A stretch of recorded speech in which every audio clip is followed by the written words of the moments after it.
Have you ever thought why some organizations perform well while others struggle and face problems even with similar resources?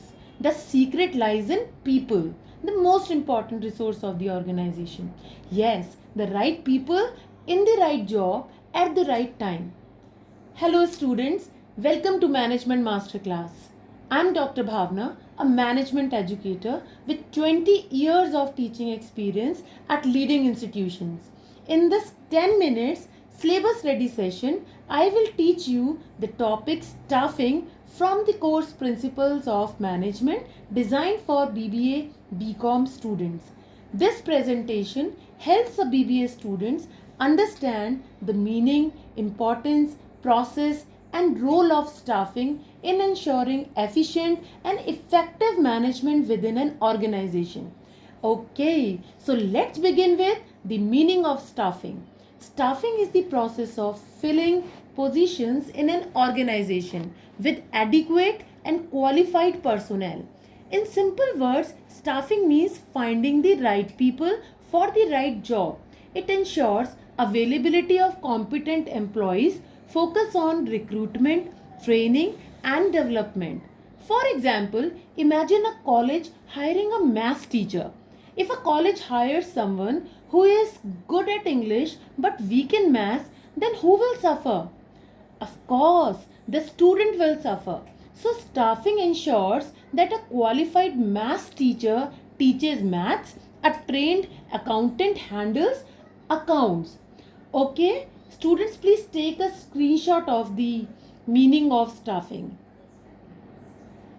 Now we will learn the definition of staffing.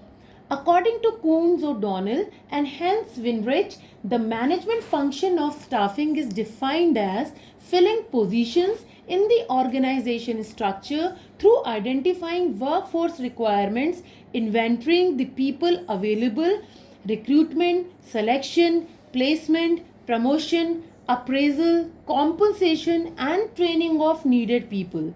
This definition tells us that staffing is not just about hiring, it includes identifying manpower needs, recruiting and selecting employees, training, promotion, appraisal, and compensation. Students, you can take the screenshot. Now let's understand the objectives of staffing.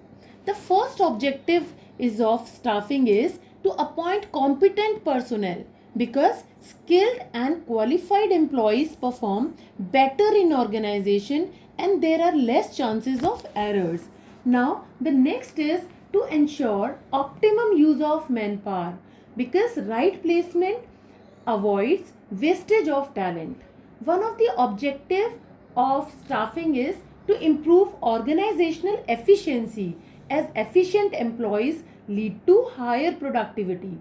Another objective is to develop employees, and for the development of the employees, training is the best thing as it helps employees grow professionally in the organization. The last objective of staffing is to ensure employee satisfaction as satisfied employees are more loyal and more motivated in the organization. Students, please take a screenshot of the objectives. Now let's talk about the importance of staffing. Why is staffing so important? Let's see. Staffing is important as it helps in achieving organizational goals. As without the right workforce means the employees. The goals of the objectives of the organization are remain only on paper. Now next is staffing improves productivity because skilled employees complete work faster and better. It ensures growth and expansion, and both growth and expansion needs more trained employees in the company. It is important as it helps in reducing employee turnover. If employees are selected properly in the organization and fit as per their skill set and at right place, that reduces resignations and employee retention is more in organization. Now the last is staffing builds competitive advantage as talented employees gives the company an edge over competitors in the market. For example, companies like Google or Infosys focus heavily on staffing to stay competitive in the market. Students, you can take the screenshot. Now let's talk about the elements of staffing. As staffing involves several important elements like manpower planning, job analysis, recruitment and selection, training and development, placement and orientation, and performance appraisal. You know, manpower planning is about deciding how many employees are required. And job analysis is understanding job duties at work and required skills to perform that job. Then recruitment and selection. Here the organization try to attract all qualified people available in the market and then choose the most suitable candidates for the organization. Next is training and development. By providing training and development, organization tries to improve employee knowledge, skill and abilities. In short, you can call it KSA. Last is placement and orientation. Placement refers to assigning the selected employee to the most suitable job as per their skill and qualification. And orientation is introducing the new employee to the organization, its rules, culture, processes, work environment. Together, placement and orientation helps employee adjust quickly and perform their duties effectively. Last one is performance appraisal, which is about evaluating employee performance in the organization. Students, you can take the screenshot of this slide. After element, let's talk about the scope of staffing. In all the elements of staffing, the scope of staffing is present and it is very wide and it includes HRP, means the human resource planning, recruitment and selection, training and development, performance appraisal, employee welfare. This shows that staffing covers the entire employee life cycle. Students, you can take the screenshot of the points. Now, let's understand the factors affecting staffing. As staffing decision depends on two important factors, that is internal factors as well as external factors. First, we will talk about the internal factors. The first is nature and size of the organization. Large organization with diverse activities need more employees compared to small firms. The nature of work decides the type of skill and qualifications required. Next is business objectives. If an organization plans expansion or diversification, it needs more manpower. Stable or limited objectives require fewer employees. Third is organizational structure. A clear organizational structure defines authority, responsibility, and number of positions. This clarity makes staffing decision easier and more systematic. Next is human resource planning. HR planning helps estimate future manpower needs in advance, like how many employees are needed in the organization. It ensures timely recruitment and avoids shortage or surplus of staff in the company.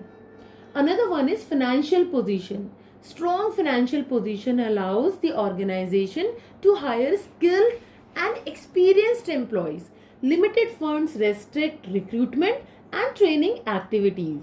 Last one is company policy. Policy is related to promotion, transfer and recruitment affect staffing decision. For example, promotion from within reduces the need for external recruitment. Means you are hiring from the organization itself. Now let's talk about the external factors. Labor market condition is the first external factor. Availability of skilled and qualified workers directly affects staffing decisions. Shortage of labor increase hiring difficulty and cost also. Second is government policies and labor laws. Organizations must follow laws related to minimum wages, working hours and safety. These laws influence recruitment, selection and employment condition. Next is economic conditions. During economic growth, organizations hire more employees to meet rising demand in the organization. During recession, hiring is reduced due to financial constraints. Social and cultural factors is the next point. Education levels, social values, and attitudes towards work affect availability of manpower. Cultural diversity also influences staffing practices. Next is technological changes. New technology reduces the need for manual labor but increases demand for skilled workers. Employees must be trained to adapt to technological advancements.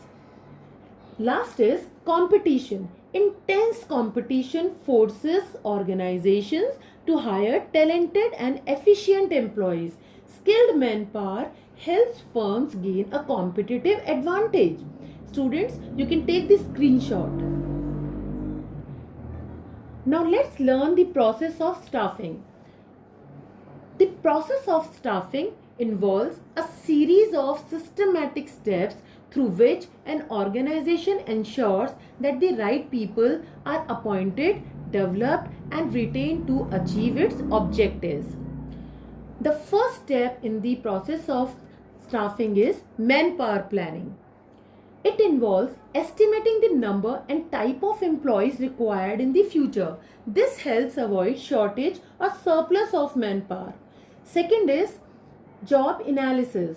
Job analysis identifies duty, responsibilities, and skills required for a job. It includes job description and job specification. Job description and specifications are the two byproducts of job analysis. Third is recruitment. Recruitment means attracting suitable candidates to apply for job. It creates a pool of potential employees. Next is selection. It is the process of choosing the most suitable candidate from applicants. It includes tests, interviews, and background verification, and it varies from organization to organization. Then the next step is placement and orientation. Placement assigns the selected candidate to the right job. Orientation, on the other hand, introduces the employee to the organization, rules, process, and work environment. Next is training and development. Training improves job related skills while development focuses on long term growth. It increases efficiency and employee confidence. Next is performance appraisal. Employees' performance is evaluated against set standards of the organization. It helps in identifying strength, weakness, and future potential. Last is promotion, transfer, and compensation. Deserving employees are promoted or transferred to suitable positions. Proper compensation motivates employees and ensure retention. Students, you can take the screenshot. So let's conclude now the chapter staffing. Staffing is the process of recruiting, selecting, training, and retaining suitable employees. Second important point, it is a continuous function because employees' needs change due to growth, transfer, and resignations. Third important point, effective staffing. It ensures the right person is placed in the right job at the right time. Next is staffing supports all management functions by providing competent and motivated human resource, means the employees to the organization. If you have any question, drop them in the comment below. Want a deeper explanation or extended lecture on this topic? Let us know the comments. Your feedback helps us create content that is clearer, better, and exactly what you want. Like, share with friends, and don't forget to subscribe to Management Master Class. Thank you. Happy learning.